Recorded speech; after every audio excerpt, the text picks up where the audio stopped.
শরীরের সবচেয়ে গুরুত্বপূর্ণ অংশ হচ্ছে মস্তিষ্ক এবং স্নায়ুতন্ত্রের গুরুত্বপূর্ণ অংশ হচ্ছে মস্তিষ্ক। আচরণ ও মানসিক প্রক্রিয়া সম্পর্কে জানতে হলে আমাদের স্নায়ুতন্ত্র সম্পর্কে জানতে হবে এবং স্নায়ুতন্ত্র আচরণ ও মানসিক প্রক্রিয়ার ক্ষেত্রে একটি গুরুত্বপূর্ণ ভূমিকা পালন করে। সাধারণত মনে করা হয় যে মনোবিজ্ঞান আচরণের বিজ্ঞান। বাহ্যিক উদ্দীপকের প্রতি প্রতিক্রিয়া করাই হলো আচরণ, কিন্তু এই আচরণ আবার নির্ধারিত হয়ে থাকে কিছু জৈবিক বা শারীরবৃত্তীয় কারণে। বাহ্যিক পরিবেশের সাথে সঙ্গতি বিধানে জৈবিক ঘটনাবলী বিশেষ ভূমিকা পালন করে। প্রিয় শিক্ষার্থী, আমাদের আজকের আলোচনার বিষয় আচরণের জৈবিক ভিত্তি। এটি তৃতীয় অধ্যায়, আমরা প্রথম শুরু করছি। তোমাদের সঙ্গে আছি আমি এস.এম. রুমানা পারভীন, প্রভাষক, মনোবিজ্ঞান বিভাগ, বেগম বদরুন্নেসা সরকারি মহিলা কলেজ। তো আমরা আজকে আচরণের জৈবিক ভিত্তি অধ্যায়টি শুনবো এবং প্রথম থেকে আলোচনা করব। আচরণের জৈবিক ভিত্তি। মূলত আচরণের জৈবিক ভিত্তি বলতে স্নায়ুতন্ত্র এবং অন্তঃক্ষরা গ্রন্থিসমূহকে বোঝানো হয়।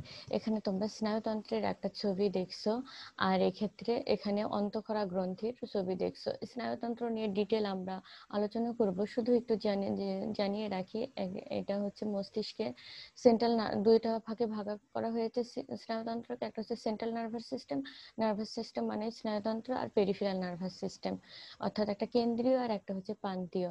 কেন্দ্রীয় মানে যেটা হচ্ছে সেন্টারে থাকে, আমাদের মস্তিষ্কের মধ্যে থাকে, আর প্রান্তীয় মানে আমাদের পুরো শরীরের মধ্যে যে স্নায়ুতন্ত্রগুলো রয়েছে সেগুলোকে বোঝানো হয়েছে।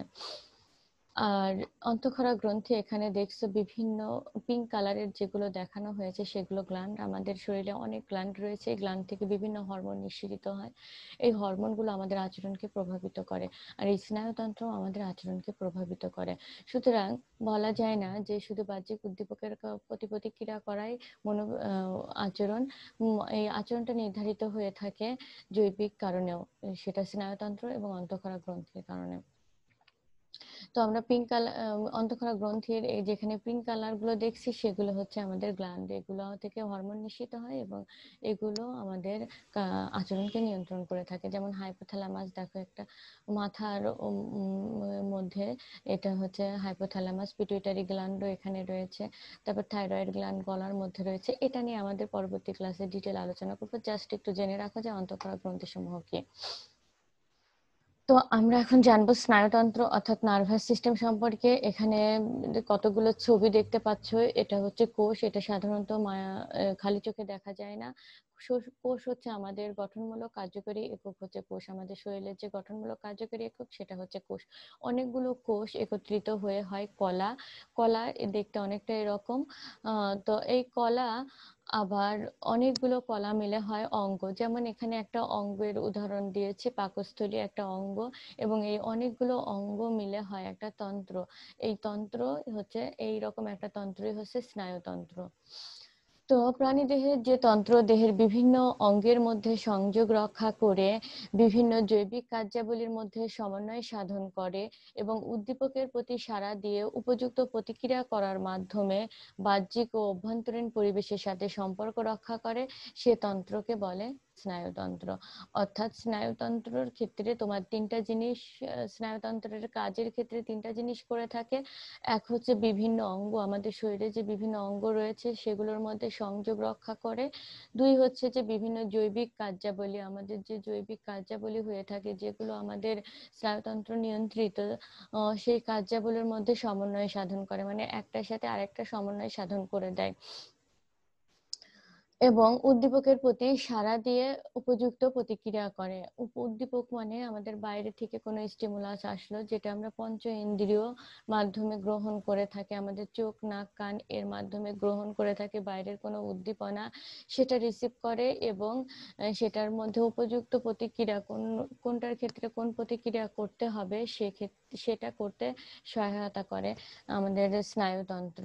এবং বাইরের পরিবেশের সাথে আমাদের অভ্যন্তরীণ পরিবেশ বলতে আমাদের শরীরের ভিতরের যে পরিবেশ, এই দুটার মধ্যে সমন্বয় সাধন করে। যেমন কোনো শব্দ হলো, সেই শব্দের প্রতি সাড়া দিলাম, বা কেউ আমাদেরকে কেউ কথা আমাকে জিজ্ঞাসা করলো একটা, সেই কথাটা আমার কানে এসে পৌঁছলো, কান থেকে রিসিভ করলো, রিসিভ করার পরে আমাদের মস্তিষ্কে গেল,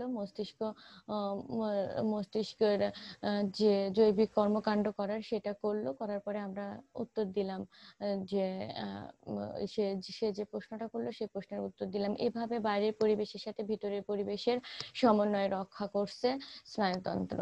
অর্থাৎ স্নায়ুতন্ত্র একটা গুরুত্বপূর্ণ, এবং এর কারণে আমাদের শিক্ষণ, প্রত্যক্ষণ, চিন্তন, অভিজ্ঞতা, চেতনা এগুলো হয়ে থাকছে। তো আমরা এখন স্নায়ুকোষ নিয়ে জানবো। স্নায়ুকোষ হচ্ছে শরীরের গঠন, নিউরনের গঠনমূলক ও কার্যকরী একক হচ্ছে স্নায়ুকোষ। যেমন আমরা বললাম যে শরীরের গঠনমূলক ও কার্যকরী একক কোষ, তেমনি নিউরন বা স্নায়ুকোষ হচ্ছে স্নায়ুতন্ত্রের গঠনমূলক এবং কার্যকরী একক। ক্রাইডার এবং অন্যান্যদের মধ্যে স্নায়ুকোষ হলো সেই সকল কোষ যা স্নায়ুতন্ত্রের মৌলিক একক এবং স্নায়ুতন্ত্রের সর্বত্র তথ্য পরিবহনের জন্য দায়ী। তাহলে ক্রাইডার বলছে যে স্নায়ুতন্ত্রের মৌলিক একক হচ্ছে স্নায়ুকোষ, এটা স্নায়ুতন্ত্রের সর্বত্র তথ্য পরিবহন করে। আমাদের যেখানে যেখানে স্নায়ুতন্ত্র রয়েছে সব জায়গায় যে তথ্য পরিবহন করা সেটা করে স্নায়ুকোষ। স্নায়ুকোষ মস্তিষ্ককে তার অনন্য বৈশিষ্ট্য প্রদান করে। স্নায়ুকোষটা আমাদের মস্তিষ্ক যেটা রয়েছে সেখানে অনন্য বৈশিষ্ট্য প্রদান করে, যেমন পরিবেশকে অনুভব করার, চিন্তা করার, শিক্ষা এবং দৈহিক মাংসপেশির যে নিয়ন্ত্রণের ক্ষমতা, এগুলো সব স্নায়ুকোষ করে থাকে। মস্তিষ্কে সাধারণত ধারণা করা হয় যে মস্তিষ্কে, এবং গবেষণার মাধ্যমে পাওয়া গিয়েছে, গবেষণাটা করেছে ক্রাইডার, যে মস্তিষ্কে 100 থেকে 200 বিলিয়ন স্নায়ুকোষ ধারণ করে, 200 বিলিয়ন স্নায়ুকোষ ধারণ করে, এবং প্রয়োজনে যে কোনো স্নায়ুকোষ একটা পার্শ্ববর্তী 1000টি স্নায়ুকোষের সাথে সংযোগ রক্ষা করে কাজ করতে পারে। তাহলে এই কারণেই আমাদের কোনো একটা কিছুর বাইরে থেকে যে উদ্দীপনা আসে সেটার রেসপন্স আমরা এত দ্রুত করি, এই কারণে যে আমাদের নিউরনগুলো একটার সাথে একটা এত বেশি সংযুক্ত থাকে যে আমাদের খুব দ্রুত রেসপন্স আমরা করতে পারি। আমরা স্নায়ুকোষের গঠন নিয়ে আলোচনা করব। স্নায়ুকোষের গঠন, স্নায়ুকোষ আর নিউরন একই জিনিস। তো স্নায়ুকোষ এবং এটা গঠনের ক্ষেত্রে প্রথমত একটু বলে রাখি যে এটা খালি চোখে দেখা যায় না। কিছু কিছু স্নায়ুকোষ রয়েছে খালি চোখে দেখা যায়, যেগুলো 3 ফুট লম্বা হতে পারে, তবে ঘনত্বটা এতই কম যে ওভাবে খালি চোখে দেখা যায় না। মাইক্রোস্কোপের নিচে যদি দেখা যায় তাহলে এগুলো একটা ব্যান্ডেল হিসেবে থাকে, মানে অনেকগুলো স্নায়ুকোষ একসঙ্গে সংযুক্ত থাকে, তখন এই স্নায়ুকোষের আকৃতিটা আমরা এই চিত্রে যে আকৃতিটা দিয়েছি এরকম অনেকটা মনে হয়। তো আমরা স্নায়ুকোষের গঠন জানার আগে বলি যে স্নায়ুকোষকে 3টে অংশে বিভক্ত করা হয়েছে: কোষ দেহ, কোষ কেন্দ্র এবং কোষ আবরণ। তো আমরা বলি কোষ দেহ। কোষ দেহ হচ্ছে এই যে ফুলের মতো যে আকৃতিটা আমরা হাতের সাহায্যে সাধারণত প্রকাশ করতে পারি, এইটা হচ্ছে, মনে করো এটা হচ্ছে কোষ দেহ। এর মধ্যে রয়েছে কোষ কেন্দ্র, যেটা বলা হয় নিউক্লিয়াস বা কোষ কেন্দ্র। এই যে গোল বৃত্তাকার যে বলটা দেখেছো এটা হচ্ছে কোষ কেন্দ্র। আর কোষ আবরণ হচ্ছে যে এটাকে আকৃতি দেওয়ার জন্য চারিদিকে যে লেয়ারটা রয়েছে, কোষের চারিদিকে, কোষ দেহের চারিদিকে যে লেয়ারটা রয়েছে সেটা হচ্ছে কোষ আবরণ। কোষ আবরণ না থাকলে কোষ দেহকে আকৃতি দিতে পারতো না। আর এই স্নায়ুকোষে আরো 2টা অংশ রয়েছে, সেটা হচ্ছে স্নায়ুকেশ আর স্নায়ু শাখা।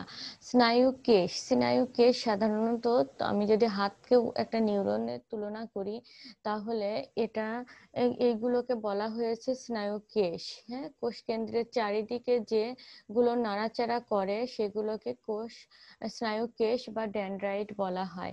আর এক্সন বলা হয়েছে স্নায়ু শাখা।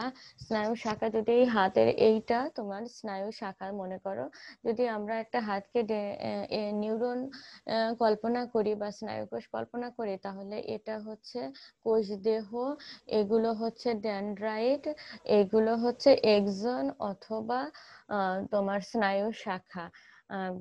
স্নায়ু শাখা। তো এইভাবে এরকম আকৃতির অনেকটা নিউরন আমরা বিস্তারিত আলোচনা করব। কোষ দেহ আমরা দেখলাম যে কোষ দেহ কোনটা, এটা কোষ দেহ। এর মধ্যে সাইটোপ্লাজম নামক অপেক্ষাকৃত তরল পদার্থ রয়েছে। আর এই সাইটোপ্লাজমের মধ্যে ক্রোমোফিল, গোলগি বডি, ভ্যাকিউল, লাইসোজোম ইত্যাদি রয়েছে। এরপরে কোষ কেন্দ্রটা ওই সাইটোপ্লাজমে একটা জায়গায় জড়ো হয়ে অপেক্ষাকৃত গোলাকার একটা আকৃতি ধারণ করছে এবং ঘন পিণ্ড আকৃতি ধারণ করেছে। এটা কোষ কেন্দ্রের মধ্যে এরকম পদার্থকে বলা হয়, ক্ষুদ্র ক্ষুদ্র পদার্থকে বলা হয় নিউক্লিওলাই। আচ্ছা, এই কোষ কেন্দ্র রয়েছে, কোষ কেন্দ্রের মধ্যে যে ক্ষুদ্রাকার ছোট ছোট পদার্থ রয়েছে সেগুলোকে বলা হয়েছে নিউক্লিওলাই। আচ্ছা, এরপরে কোষ আবরণটা কোষ দেহের চারিদিকে রয়েছে। কিছুক্ষণ আগেই বললাম এটা ছাড়া কোষ দেহকে একটা আকৃতি দান করা যেত না। এর চারিদিকে যে আবরণটা রয়েছে সেটা কোষ আবরণ। এটা অপেক্ষাকৃত শক্ত বাহিরের তুলনায়। এরপরে স্নায়ুকেশ ডেনড্রাইট। এটা স্নায়ুকেশ কোষ দেহের সংলগ্ন প্রান্তীয় যে সূক্ষ্ম সরু চুলের ন্যায় বস্তুগুলো, সেগুলো হচ্ছে ডেনড্রাইট বা স্নায়ুকেশ। এগুলো সাধারণত বাইরে থেকে তথ্যসমূহ রিসিভ করে ভিতরে নিয়ে যায়। আর এরপরে রয়েছে স্নায়ু শাখা, যে ডানটির মতো যে উপায়টা দেখছো, এটা হচ্ছে স্নায়ু শাখা। স্নায়ু কোষের সঙ্গে সংলগ্ন লম্বা তন্তুকে বলা হয় স্নায়ু শাখা। সাধারণত পেশি বা গ্রন্থি অথবা অন্য কোনো বার্তা গ্রহণকারী স্নায়ু কোষের সঙ্গে সংযুক্ত। প্রতিটি স্নায়ু কোষে স্নায়ু শাখা থাকে। স্নায়ু কোষের প্রস্থান দ্বারা এটা বর্ণনা করা হয়। আর এটা সাধারণত স্নায়ু শাখা যে গতিতে সংবাদ প্রেরণ করে সেটা প্রতি ঘন্টায় 2 থেকে 200 মাইল এই গতিতে সে সংবাদ প্রেরণ করে।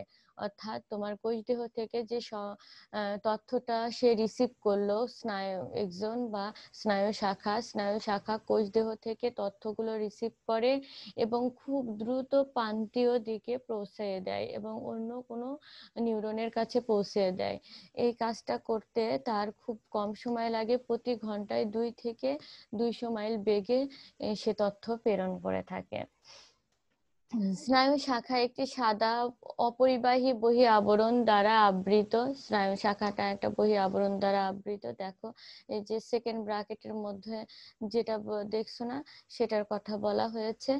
এইটাকে বলা হয় মাইলিন আবরণ বা মাইলিন শীথ। মাইলিন শীথ বলা হয়। এই যে সেকেন্ড ব্র্যাকেটের মতো একজনের গায়ের সঙ্গে যেটা লেগে রয়েছে সেটা। এই মাইলিন শীটে বিশেষ ধরনের গ্লিয়ার কোষ থাকে। মাইলিন শীটের মসৃণ পিঠ মাঝে মাঝে সংকুচিত হয়ে বিভক্ত হয়ে যায়। দেখো এর যে পিঠটা রয়েছে সেটা সংকুচিত হয়ে মাঝে মাঝে বিভক্ত হয়ে যায়। এই যে ধরো ব্র্যাকেটটা যেখানে ক্লোজ হয়েছে, এই জায়গাটাকে বলা হয়েছে রেনভিয়ারের গ্রন্থি অথবা রেনভিয়ারের পর্ব। এই যেখানে সংকুচিত হয়ে গিয়েছে মাইলিন শীটটা, সেই জায়গাটাকে বলা হয়েছে রেনভিয়ারের পর্ব। তো এখানে বলা হয়েছে যে মাইলিন শীট যুক্ত স্নায়ু শাখা মাইলিন শীট নেই এমন স্নায়ু শাখার চেয়ে 10 গুণ দ্রুত গতিতে সংবাদ প্রেরণ করে। এটা বাস্কেটস এবং জার্ভিং 1990-তে গবেষণা করে এটা পেয়েছেন। প্রতিটি স্নায়ু শাখার শীর্ষে কতগুলো প্রান্তগুচ্ছ থাকে। শীর্ষে যে প্রান্তগুচ্ছ থাকে তাকে এক্সন টার্মিনাল বা প্রান্তদেশ শীর্ষক বলা হয়। দেখো স্নায়ু শাখার এটা প্রান্তদেশ। আর এই প্রান্তদেশের যে গোলের মতো একটা জিনিস থাকে সেটা হচ্ছে প্রান্তদেশ শীর্ষক। এটা প্রান্তদেশ শীর্ষক। এই যে চারিদিকে যে ঘুরছে এটা হচ্ছে তোমার স্নায়ু শাখার প্রান্তদেশ। আর এটা হচ্ছে প্রান্তদেশ শীর্ষক। এই প্রান্তদের শীর্ষ কি সাধারণত কোষদেহ থেকে এক্সনের মাধ্যমে তথ্যসমূহ এসে প্রান্তদের শীর্ষকে আসে এবং শীর্ষক থেকে সেটা অন্য সাইনাপসের মাধ্যমে অন্য আরেকটা নিউরনে প্রবাহিত হয়। এভাবে এক জায়গা থেকে তথ্য আরেক জায়গায় পৌঁছে দেয় নিউরন। গঠন অনুসারে স্নায়ু কোষকে আবার 3 ভাগে ভাগ করা হয়েছে। সেটা একমেরু বিশিষ্ট নিউরন, দ্বিমেরু বিশিষ্ট নিউরন আর বহুমেরু বিশিষ্ট নিউরন। একমেরু বিশিষ্ট নিউরন এটা এর স্নায়ু কোষে কোনো স্নায়ু কেশ নাই। হ্যাঁ, একমেরু বিশিষ্ট নিউরন যেটা যে 2 নম্বর চিত্রটা, এখানে তোমার কোনো স্নায়ু কেশ নাই, শুধু একটি স্নায়ু শাখা যা কিছু দূর অগ্রসর হয়ে, দেখো একটি স্নায়ু শাখা কিছু দূর অগ্রসর হয়ে স্নায়ু কিছু দূর অগ্রসর হয়ে দুভাগে বিভক্ত হয়ে গিয়েছে এবং একটি স্নায়ু শাখার কাজ করে আর একটা কাজ করে স্নায়ু কেশের। তো এখানে কোনো স্নায়ু কেশ নাই, এই স্নায়ু কোষে কোনো স্নায়ু কেশ নাই, একটা মাত্র এক্সন আছে। সেই এক্সনই কিছু দূর যে দুইটা ভাগে বিভক্ত হয়ে যায়, একটা স্নায়ু কেশের কাজ করে আর একটা তোমার এক্সনের কাজ করে। এক্সন মানেই হচ্ছে স্নায়ু শাখা। এটা হলো একমেরু বিশিষ্ট নিউরন। আর দ্বিমেরু বিশিষ্ট নিউরন, এখানে একটি কোষ দেহ থাকে বা কোষ কেন্দ্রিকা থাকে এবং এর এক প্রান্তে একটি স্নায়ু কেশ থাকে এবং অপর প্রান্তে থাকে এক্সন অথবা স্নায়ু শাখা। তো একটা কোষ কেন্দ্রিকা থাকে, কোষ কেন্দ্রিকার এক প্রান্তে স্নায়ু শাখা থাকে আর এক প্রান্তে থাকে স্নায়ু কেশ। এটা হচ্ছে দ্বিমেরু বিশিষ্ট নিউরনের বৈশিষ্ট্য। আর বহুমেরু বিশিষ্ট বৈশিষ্ট্য হচ্ছে যে এক্ষেত্রে একটা এক্সন থাকে এবং এর যে কোষ দেহটা থাকে, এর কোষ দেহটার চারিদিকে বহু স্নায়ু কেশ থাকে। এটা হচ্ছে বহুমেরু বিশিষ্ট নিউরন। এটাই হলো আমাদের স্নায়ু কোষের গঠন। আমরা স্নায়ু কোষের কার্যাবলী সম্পর্কে জানি। স্নায়ু কোষের কার্যাবলী জানতে হলে স্নায়ু কোষের কার্যাবলীকে 3টা ভাগে ভাগ করা হয়েছে। একটা হচ্ছে সংবেদী বা অন্তর্মুখী স্নায়ু কোষ, আর গতিবাহী বা বহির্মুখী স্নায়ু কোষ, আর হচ্ছে সংযোজক স্নায়ু কোষ। তো সংবেদী বা অন্তর্মুখী স্নায়ু কোষ, এই স্নায়ু কোষগুলোর কাজ হলো শরীরের বিভিন্ন ইন্দ্রিয় থেকে সংবেদন বা উদ্দীপনা গ্রহণ করে মস্তিষ্কে প্রেরণ করা। অর্থাৎ বাইরে থেকে উদ্দীপনা সমূহ গ্রহণ করে ভিতরে বা মস্তিষ্কে প্রেরণ করা। যেমন কোনো শব্দ বাইরে থেকে এলো, সে তো আমাদের এই এই সংবেদী বা অন্তর্মুখী স্নায়ু কোষ এটা বাইরে থেকে রিসিভ করে নিল, শব্দটাকে রিসিভ করে নিয়ে মস্তিষ্কে প্রেরণ করলো। তখন মস্তিষ্ক ডিসাইড করবে যে কি ধরনের শব্দ। এই যে মস্তিষ্ক ডিসাইড করে আবার অন্য আরেকটা নিউরনের মাধ্যমে প্রেরণ করছে যে এটা একটা বজ্রপাতের শব্দ। এই কাজটা করছে গতিবাহী বা বহির্মুখী স্নায়ুকোষ। অর্থাৎ বহির্মুখী স্নায়ুকোষের কাজ হচ্ছে তোমার মস্তিষ্ক থেকে উদ্দীপনা সমূহ প্রান্তীয় দিকে বা বাহিরে বাহিরে পরিবহন করা। মানে মস্তিষ্ক থেকে উদ্দীপনা সমূহ, যে উদ্দীপনা আমরা পেলাম সেই উদ্দীপনা সমূহ বাহিরে প্রেরণ করার কাজ হচ্ছে গতিবাহী স্নায়ুকোষের। আর সংযোজক স্নায়ুকোষ হচ্ছে এই দুইটার মধ্যে, সংবেদী স্নায়ুকোষ এবং গতিবাহী স্নায়ুকোষের মধ্যে সমন্বয় সাধন করার কাজই হচ্ছে সংযোজক স্নায়ুকোষের কাজ। এটা কেন্দ্রীয় স্নায়ুতন্ত্রের ভিতরে অবস্থান করে এবং অন্তর্মুখী স্নায়ুকোষের সাথে বহির্মুখী স্নায়ুকোষের সমন্বয় সাধন করে থাকে। এই হলো আমাদের স্নায়ুকোষের কার্যাবলী। তো এই গতিবাহী বা বহির্মুখী স্নায়ুকোষ কিভাবে কাজ করে সেটা একটু বিস্তারিত জানি আমরা। প্রথমটা হচ্ছে গতিবাহী বা বহির্মুখী স্নায়ুকোষ। গতিবাহী স্নায়ুকোষের কাজ হলো মস্তিষ্কে উৎপন্ন স্নায়ু প্রবাহ, মস্তিষ্কে যে স্নায়ু প্রবাহটা উৎপন্ন হচ্ছে সেটা বহন করে নিয়ে মাংসপেশি বা গ্রন্থি সমূহে নিয়ে যায়। তো এটা হচ্ছে কি করে, এ ধরনের স্নায়ুকোষ মাংসপেশির সাথে যুক্ত থেকে পেশির সংকোচন নিয়ন্ত্রণ করে। তো আমাদের যে পেশির সংকোচন হয়, আমাদের যে মাংসপেশির ওর সাথে সংযুক্ত যে নিউরন, এটাকে সক্রিয় করে, যা মস্তিষ্ক থেকে উদ্দীপনা নিয়ে মাংসপেশিতে প্রেরণ করে। কোন স্নায়ু? গতিবাহী বা বহির্মুখী স্নায়ুকোষ। এরপরে ক্ষরণশীল স্নায়ুকোষ। এই ক্ষরণশীল স্নায়ুকোষ গ্রন্থির সাথে সংযুক্ত হয়। তো প্রথমটা মাংসপেশির সাথে সংযুক্ত থাকে গতিবাহীটা, আর ক্ষরণশীলটা গ্রন্থির সাথে সংযুক্ত হয়। গ্রন্থির সাথে সংযুক্ত হয়ে কি করে, গ্রন্থিকে উদ্দীপিত করে এবং বিভিন্ন রাসায়নিক পদার্থ ক্ষরণে সহায়তা করে। তারপর মস্তিষ্ক থেকে উদ্দীপনা নিয়ে এসে এই ক্ষরণশীল স্নায়ুকোষ গ্রন্থিকে দেয়, তখন ওই গ্রন্থি উদ্দীপিত হয় এবং গ্রন্থি থেকে কোনো রস নিঃসৃত হয়ে থাকে। আর কার্যবর্ধক স্নায়ুকোষ, এ ধরনের স্নায়ুকোষ অভ্যন্তরীণ যন্ত্রমণ্ডলী, আমাদের শরীরের অভ্যন্তরে যে সকল যন্ত্রমণ্ডলী রয়েছে সেগুলো সাথে সংযুক্ত থাকে এবং ইন্দ্রিয় সমূহের কাজ ত্বরান্বিত করে। আমাদের যে ইন্দ্রিয় রয়েছে, পঞ্চ ইন্দ্রিয়, সেই পঞ্চ ইন্দ্রিয়ের কাজকে দ্রুত করতে সহায়তা করে কার্যবর্ধক স্নায়ুকোষ। তাহলে কার্যবর্ধক স্নায়ুকোষ মস্তিষ্ক থেকে উদ্দীপনা সমূহ অভ্যন্তরীণ যন্ত্রমণ্ডলীর কাছে নিয়ে যায় এবং আমাদের যে ইন্দ্রিয় রয়েছে সেই ইন্দ্রিয়গুলোকে সক্রিয় করে বা তার কাজকে ত্বরান্বিত করে। আর আরেকটা রয়েছে অবদমনকারী স্নায়ুকোষ। এ ধরনের স্নায়ুকোষ মাংসপেশি বা গ্রন্থির কাজকে অবদমন করে। তাহলে এটা মস্তিষ্ক থেকে উদ্দীপনা নিয়ে এসে মাংসপেশির কোনো একটা কাজকে করতে বাধা প্রদান করে এই অবদমনকারী স্নায়ুকোষ। তো আমরা আজকে এটুকু পর্যন্তই জানবো। পরবর্তী ক্লাসে আমরা সাইন্যাপস এবং অন্য অন্য বিষয় সম্পর্কে আলোচনা করব। তোমাদের ক্লাস শেষেই তোমরা বই খুলে পড়বে এবং বোঝার চেষ্টা করবে। যদি কোনো কিছু বুঝতে অসুবিধা হয় তাহলে কমেন্ট বক্সে লিখতে পারো, এবং আমি পরবর্তী ক্লাসে সেটা নিয়ে আলোচনা করব। আজকে এই পর্যন্তই। আল্লাহ হাফেজ।